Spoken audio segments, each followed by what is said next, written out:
I have an amendment in the nature of the substitute. I understand that a copy of this resolution has been made available and distributed to member offices on Monday.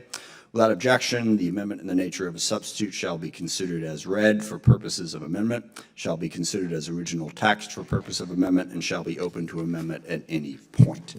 Is that in order to have discussion on the amendment?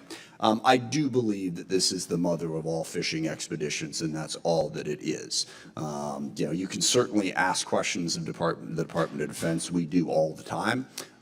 We ask for, a bunch of information coming back. I will note that, Mr. Thornberry and many on the Republican side of the aisle have for years said that we are overburdening the Department of Defense with requests for reports.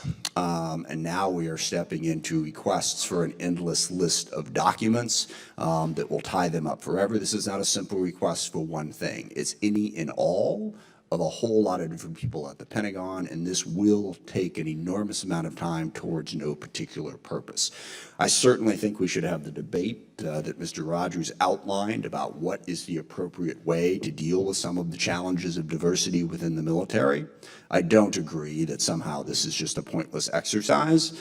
Historically, we have had discrimination across this country against many different groups. At a time when we are, in fact, short of personnel, excluding personnel for reasons other than their ability to do the job, forget about the discriminatory aspect of it or the bigoted aspect of it. It's just stupid to not include people who could capably help the military because of past discriminations and bigotry.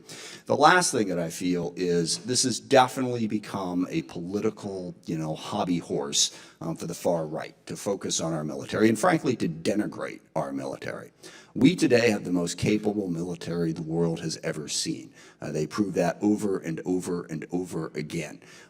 Do we have challenges within the military because of differences of opinion? Absolutely. But I can tell you within the military, they are serving, doing their job, and doing it well while trying to address these issues. To imply otherwise, I believe, does denigrate the military, the service. I would also say that, ironically, it winds up hurting with recruitment. If you have a group of people dedicating their time to going out there and trashing the military for not doing their job and not being capable, it does make it more likely that people won't want to join.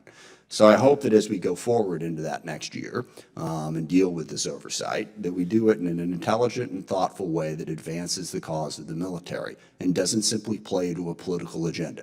The only political agenda that I've seen on this committee is the agenda of the far right to try to demonize the woke left for the political points that it enables them to score.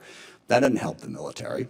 Helps a lot of members raise money, I'll say that, but it certainly does not help the military. So this is not a good way to address very serious issues, and I urge, the voting gets a little complicated, but let's just say that at a certain point, once we get done here, there's going to be a recommendation to advance this, what's the word?